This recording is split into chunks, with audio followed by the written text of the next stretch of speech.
दोस्तों, अगर हम कोई भी काम करते हैं तो हमें ऊर्जा की बहुत ज्यादा जरूरत होती है। आप महसूस भी किए होंगे कि जब आप बीमार होते हैं तो आपकी ऊर्जा बहुत ही कम हो जाती है और आप चाह करके भी कोई काम नहीं कर पाते हैं। आप दिन रात बिस्तर पर ही लेटे रहते हैं और आपका बिस्तर पर से उठने का मन ही नहीं करता। और अगर आपकी ऊर्जा कम है तो आप पढ़ाई भी करेंगे तो आपको बहुत ही जल्दी नींद भी आ जाएगी। आपका पढ़ने लिखने का मन बिल्कुल भी नहीं करेगा और किसी भी कार्य में भी आपका मन नहीं लगेगा। आपको बहुत ही जल्दी थकावट लग जाएगी। इसलिए शरीर में ऊर्जा का होना बहुत ज्यादा जरूरी होता है। जिस इंसान के शरीर में जितनी अच्छी ऊर्जा होती है वह उतना ही चुस्त, दुरुस्त और फुर्तीला होता है। उसका शरीर उतना ही अच्छे तरीके से काम करता है।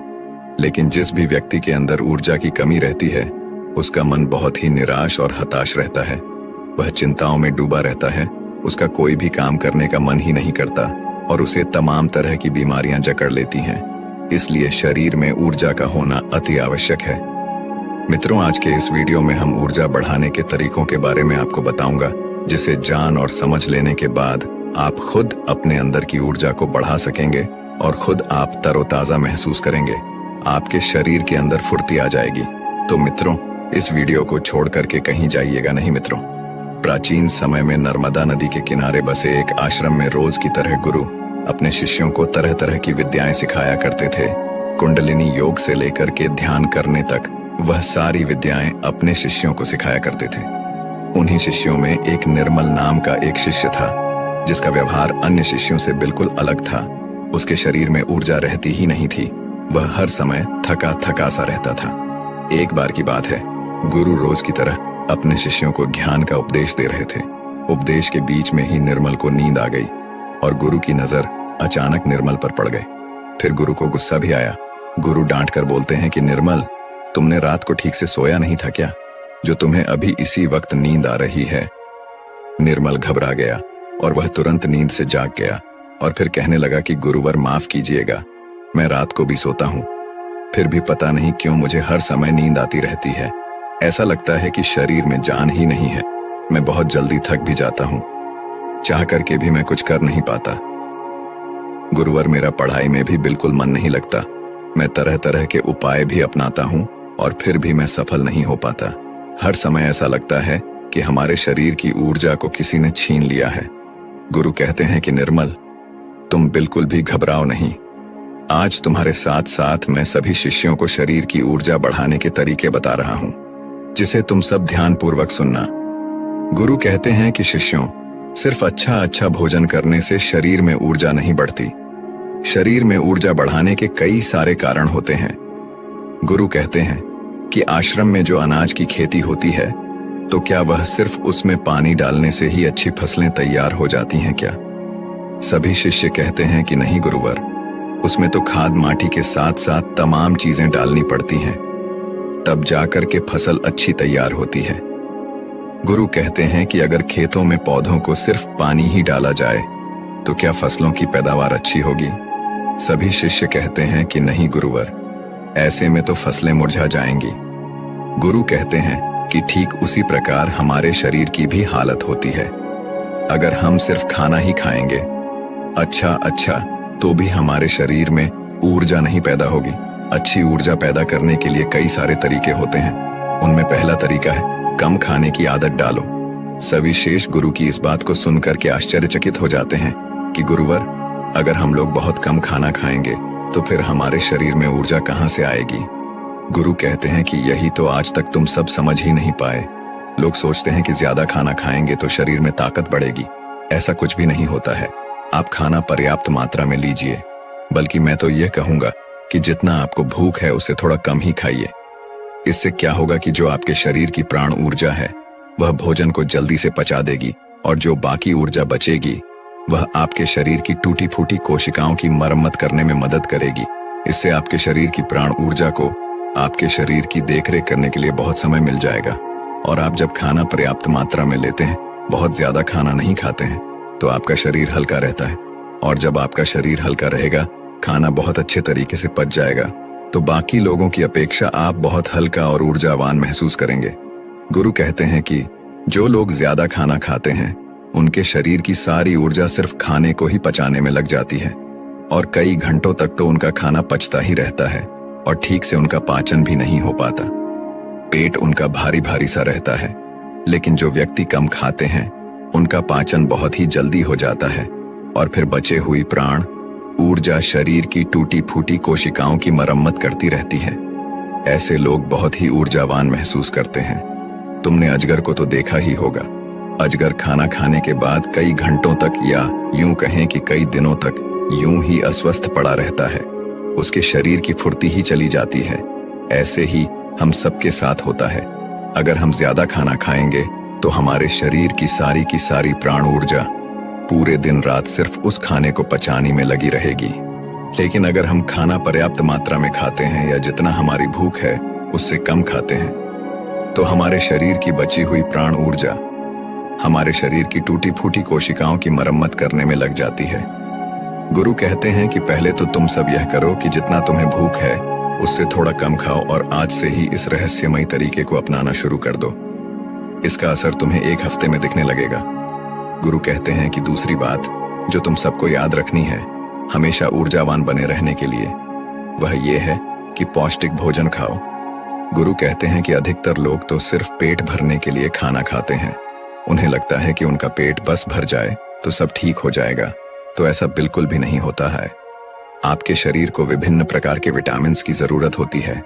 अगर आपके शरीर को पर्याप्त मात्रा में विटामिन्स नहीं मिलेगा तो धीरे धीरे आपका शरीर कमजोर पड़ने लगेगा। मान लीजिए कि आपके शरीर में विटामिन ए की कमी रहती है तो आपको रतौंधी रोग हो सकता है। अगर आप अपने खाने में कैल्शियम की मात्रा नहीं लेते हैं तो इससे आपकी हड्डियां कमजोर हो जाएंगी और उनमें दर्द भी हो सकता है। हड्डियों को मजबूत करने के लिए सबसे अच्छा तरीका है कि आप दूध का सेवन करें और आप थोड़ा समय धूप में जरूर बिताएं। इससे क्या होगा कि विटामिन डी धूप में त्वचा के नीचे पर्याप्त मात्रा में बन जाएगी। सूर्य के प्रकाश में ही विटामिन डी का निर्माण होता है और उसका निर्माण आपकी त्वचा के नीचे होता है, जो आपके शरीर की हड्डियों को मजबूत बनाने में अति आवश्यक होता है। इससे आपकी त्वचा की चमक भी बढ़ती है और आप तंदुरुस्त भी रहेंगे। गुरु कहते हैं कि खाने में अच्छा और पौष्टिक भोजन लो और जितना ज्यादा हो सके प्राकृतिक भोजन खाओ, उससे तुम्हारा मन शांत रहेगा।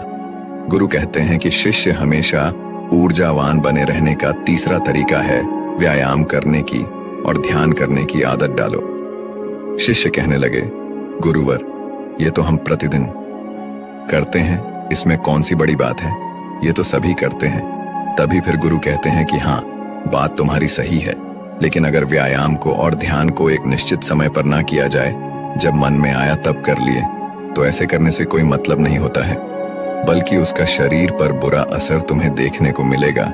इसलिए सबसे ज्यादा जरूरी यह है कि व्यायाम और ध्यान को एक निश्चित समय में करो। गुरु कहते हैं कि प्रातः के समय व्यायाम शुरू करो, फिर होगा क्या कि तुम्हारे शरीर की ऊर्जा बढ़ने लगेगी और तुम्हारे शरीर में फुर्ती भी आने लगेगी, क्योंकि व्यायाम करने से शरीर के सभी अंग मजबूत होते हैं और उनके कार्य करने की क्षमता भी बढ़ती है। तो इससे तुम दिन में काफी समय तक ऊर्जा से भरे रहोगे। ऊर्जावान महसूस करोगे। जब धीरे धीरे ऊर्जा घटने लगेगी तो फिर अगला दिन आ जाएगा, तो तुम अगले दिन ठीक उसी समय पर व्यायाम करना, तुम्हारा शरीर ऊर्जा से भरा रहेगा। लेकिन सबसे ज्यादा जरूरी यह है कि व्यायाम और ध्यान को एक निश्चित समय पर करना, तभी इसका प्रभाव तुम्हें देखने को मिलेगा। और प्रतिदिन तुम सुबह और रात को जब सोने जाओ तो ध्यान में लीन हो जाओ। ध्यान की ताकत बहुत ही ज्यादा बड़ी होती है। ध्यान से तुम खुद के मन और मस्तिष्क को काबू में कर सकते हो। ध्यान से तुम्हारे शरीर की प्रक्रिया अच्छे तरीके से चलेगी। ध्यान में बहुत ताकत होती है। तुम सुबह और ध्यान की गहराइयों में जरूर जाना। गुरु कहते हैं कि शिष्यों, चौथा उपाय है अपने शरीर की ऊर्जा बढ़ाने का। वह यह है कि तुम्हें चिंता को अपने वश में करना होगा। गुरु कहते हैं कि शिष्यों, अभी तुम सब बच्चे हो, अभी तुम सबको उतनी फिक्र नहीं है, लेकिन जब तुम धीरे धीरे बड़े होने लगोगे तो तुम्हारे ऊपर भी जिम्मेदारियों का बोझ आएगा, तो तुम्हारे ऊपर तमाम कामों का बोझ रहेगा। मैं यह नहीं कह रहा हूं कि तुम चिंता से हमेशा के लिए मुक्त हो सकते हो, लेकिन हाँ, अगर तुम समझकर चलो कि चिंता को कैसे रोका जाए, उसे कैसे अपने से दूर रखना है, उसे खुद पर हावी नहीं होने देना है, तो तुम बहुत ही समझदार व्यक्ति कहलाओगे।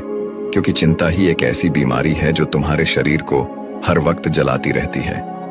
जो व्यक्ति जितना गहराई से और जितना अंदर से चिंता करता है वह बहुत ही ज्यादा परेशान रहता है। उसके शरीर की ऊर्जा को चिंता खुद छीन लेती है और जिसके जीवन में चिंता ज्यादा है वह मानसिक रूप से भी बीमार रहता है। इसलिए तुम सबको चिंता पर काबू पाना होगा। चिंता करने से ना तो हमारा भविष्य बदलता है और ना ही हमारा भूतकाल। चिंता सिर्फ और सिर्फ हमारे शरीर को हमसे छीन ले जाती है, हमारे सुख चैन को हमसे छीन ले जाती है। इसलिए जिस चीज को लेकर तुम्हें चिंता हो रही है, एक बार गौर से ध्यान में बैठ करके उसे देखने की कोशिश करो कि क्या वाकई में वह बात चिंता करने लायक है कि या नहीं। तब तुम पाओगे कि तुम 70 से 80% तो चिंता बेफजूल की बातों को लेकर के सोच रहे हो, जिनका कि वास्तव में कोई मतलब नहीं है। जिस भी बात को तुम जितना ज्यादा पकड़ कर रखोगे वह बात तुम्हें बहुत ही ज्यादा सताएगी। इसलिए जो हो रहा है उसे होने दो, क्योंकि अगर तुम्हारा शरीर स्वस्थ रहेगा, तुम ऊर्जावान बने रहोगे, तो तुम चिंता से भी निपट लोगे।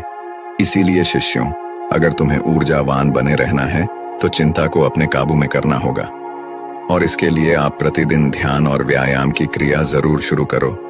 गुरु कहते हैं कि हमेशा ऊर्जावान बने रहने का 5वां नियम है, समय की गति के अनुसार चलो। शिष्य कहते हैं कि गुरुवर, यह बात कुछ ज्यादा समझ में नहीं आ रही है कि समय की गति के अनुसार क्या होता है। गुरु कहते हैं कि जब सुबह होती है तो चिड़ियां चहचहाने लगती हैं, पौधों के फूल खिल जाते हैं, पत्तियां हरी भरी हो जाती हैं, वह भी सूर्य के प्रकाश में अपने भोजन का निर्माण करने लगती है, कलियां भी खिलने लगती हैं और चारों तरफ पेड़ पौधे ऊर्जा से भर जाते हैं। इसी प्रकार तुम्हारा शरीर भी होता है। अगर सूर्य निकलने से पहले तुम नहीं उठते हो बिस्तर से, तो तुम्हारे शरीर की ऊर्जा कम होने लगती है। प्रकृति के साथ खुद को तालमेल बनाकर चलो। जब सूर्य उगता है उससे पहले तुम सब अपने बिस्तर से उठ जाओ, और जब सूर्य अस्त होने लगता है तो उस समय भी तुम सब सोने चले जाओ। अगर तुम सब सही काम को सही समय पर करते हो तो तुम्हारा शरीर हमेशा ऊर्जावान बना रहेगा। जो व्यक्ति आलसी होता है, सूर्य निकलने के बाद उठता है और रात भर जागता रहता है, दिन में सोता रहता है, तो उसके शरीर की ऊर्जा छीड़ होने लगती है। क्योंकि अगर तुम प्रकृति के साथ खुद को तालमेल बैठाकर नहीं चलोगे तो तुम्हारे शरीर की ऊर्जा कम होने लगेगी। इसलिए अपने सभी कार्यों को समय के अनुसार करो। जब तुम समय के अनुसार कार्य को करोगे तो तुम्हारा शरीर भी स्वस्थ रहेगा और तुम्हें कार्य करने की चिंता भी नहीं रहेगी, क्योंकि तुमने अपने कार्य को सही समय पर कर लिया। कुछ लोगों को नींद रात में इसलिए नहीं आती है क्योंकि एक तो चिंता उन्हें बहुत सताती रहती है और दूसरी बात यह है कि वह समय के अनुसार चलते भी नहीं। इसलिए अगर तुम्हें लंबी जिंदगी जीना है तो अपने कार्यों को समय के अनुसार करो। गुरु कहते हैं कि हमेशा ऊर्जावान बने रहने का 6ठा नियम है, खुद पर ध्यान दो। गुरु कहते हैं कि यह बहुत ही शक्तिशाली नियम है। खुद पर ध्यान देने का मतलब यह है कि तुम सब खुद से खुद को प्यार करो, खुद के लिए अच्छा सोचो। कई बार होता है कि कुछ लोग दूसरों की जिंदगी से बहुत ही ज्यादा निराश रहते हैं। अगर कोई दूसरा विकास कर रहा है तो उससे बहुत ही ज्यादा परेशान रहते हैं। उससे उनके अंदर जलन की भावना उत्पन्न होने लगती है, और जो व्यक्ति दूसरों के विकास से दुखी रहता है तो उसके अंदर जलन की भावना पैदा हो जाती है। तो धीरे धीरे उसका शरीर ऊर्जा से छीड़ होने लगता है। इसलिए दूसरों पर ध्यान देने की बजाय खुद पर ध्यान दो, खुद को बेहतर बनाने में लग जाओ। जब तुम पूरी ऊर्जा के साथ खुद को बेहतर बनाने में लगोगे तो तुम्हारे कार्य जरूर सफल होंगे। वह व्यक्ति अपने जीवन में कभी भी सफल नहीं हो पाता जो हर समय दूसरों के बारे में सोचता रहता है, दूसरों की बुराई के बारे में सोचता रहता है, दूसरों से जलन की भावना रखता है। उस व्यक्ति की ऊर्जा कभी भी अच्छी नहीं रहती। लेकिन वहीं पर जो व्यक्ति अपने बारे में अच्छा सोचता है और दूसरों के भी बारे में अच्छा सोचता है तो उसकी ऊर्जा हमेशा बनी रहती है। इसीलिए अपनी ऊर्जा को अगर बढ़ाना है तो खुद के बारे में अच्छा सोचो और खुद से बहुत प्यार करो। जब कोई इंसान किसी दूसरे व्यक्ति से जलता रहता है तो उसके हार्मोन्स नकारात्मक होने लगते हैं और अच्छे हार्मोन्स कभी भी उसके शरीर से स्रावित ही नहीं हो पाते, जिससे उसकी ऊर्जा कम होने लगती है। लेकिन वहीं पर जो व्यक्ति अच्छा सोचता है, पॉजिटिव रहता है, तो उसके शरीर के सभी हार्मोन्स सकारात्मक तरीके से निकलते रहते हैं, जिससे उसके शरीर में ऊर्जा बनी रहती है। गुरु कहते हैं कि हमेशा ऊर्जावान बने रहने का 7वां नियम है, सकारात्मक रहें। कैसी भी सिचुएशन तुम्हारी जिंदगी में आ जाए, तुम्हें हमेशा सकारात्मक बने रहना होगा। जो व्यक्ति जितना ज्यादा सकारात्मक होता है, उसकी सोच उतनी ही ज्यादा सकारात्मक होती है। वह उतना ही अच्छे तरीके से परेशानियों से निपट सकता है।